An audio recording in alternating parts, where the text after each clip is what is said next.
Regardez bien ce marqueur. Regardez bien ce marqueur. Je vais essayer de lancer et de rattraper.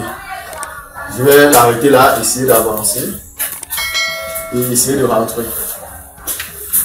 Maintenant, dans ces deux cas de figure, lorsque je lance vers le haut, est-ce que pour moi le marqueur est en mouvement? Est-ce que pour vous le marqueur est en mouvement?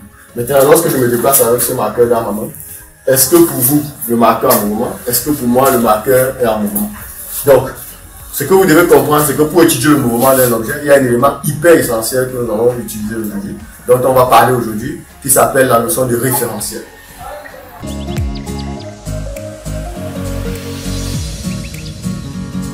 Lorsque vous êtes assis dans une voiture à côté d'un passager, ou soit c'est vous qui conduisez, soit c'est l'autre qui conduit, il n'y a pas de souci. Lorsque vous êtes assis à côté de cette personne, en fait, qu'est-ce qui se passe? Pendant le déplacement du véhicule, quand vous regardez la personne à côté de vous, vous avez l'impression que la personne est immobile, en fait, que la personne ne se déplace pas. En fait, pour vous, la personne est immobile, puisqu'à chaque instant, vous le voyez au même endroit. Mais pour celui qui va se trouver hors du véhicule, aura l'impression, ou du moins va vous voir en train d'avancer. Donc pour lui, vous êtes en mouvement. Vous voyez donc que le mouvement est quelque chose de relatif. C'est relatif donc en fonction de quoi? En fonction de ce qu'on appelle le référentiel. Le référentiel qu'on va choisir afin d'étudier le mouvement de l'objet dont on veut étudier. Donc en fait, pour étudier de façon efficace le mouvement des objets, on a besoin de plusieurs types de référentiels. Par exemple, on va utiliser le référentiel héliocentrique, qui est lié au centre du Soleil pour étudier le mouvement des planètes et des astres bien dans notre système solaire. Pour étudier le mouvement des satellites qui tournent autour de la Terre, notamment la Lune, qui est un satellite naturel, et les autres satellites que nous, les êtres humains, envoyons dans l'espace. On va donc étudier plutôt le référentiel géocentrique, dont le centre est le centre de la Terre. Et enfin, pour étudier le mouvement de tous les objets à la surface de la Terre, notamment ce marqueur, comme je le disais tout à l'heure, ou bien un véhicule qui passe par exemple, nous sommes en train de cheminer, ainsi de suite. Ou alors une particule dans un cyclotron, ou bien dans n'importe quel instrument, ou bien dans n'importe quel appareil autant pour moi. On va donc étudier plutôt le référentiel terrestre, qu'on appelle encore référentiel de laboratoire.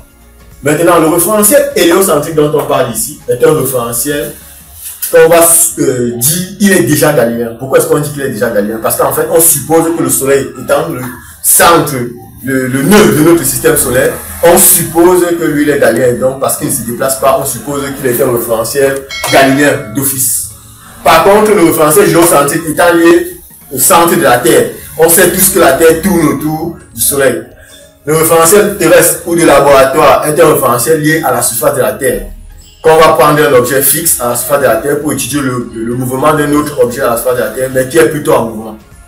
Ça veut dire que lorsque je suis en mouvement et qu'on veut étudier mon mouvement par exemple, on peut choisir comme référentiel ce tableau puisque lui il est fixe par rapport à moi, étant donné que nous sommes sur la Terre. Sauf que nous sommes sur la Terre elle est en mouvement. Par conséquent, nous aussi nous sommes en mouvement. On va donc supposer que le référentiel terrestre ou de laboratoire est galiléen afin de faire nos études.